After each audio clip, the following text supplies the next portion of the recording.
मी एक छोटीशी गोष्ट सांगते। एका लहानशा नातीने आपल्या आजीला प्रश्न विचारला। काय ग आजी, हे स्त्री शक्ती म्हणजे नेमकं काय असतं? काय ग आजी, हे स्त्री शक्ती म्हणजे नेमकं काय असतं? मी वाचती आहे, टीव्हीवर ऐकती आहे, स्त्री सबलीकरण, नारी शक्ती म्हणजे नेमकं काय? त्यावेळी सुरकुत्या पडलेल्या चेहऱ्यानं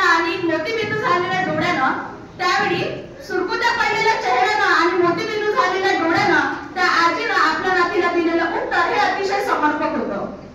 ती आजी आपल्या नातीला म्हणते, अगं स्त्री म्हणजे काही वेगळं नसते, अगं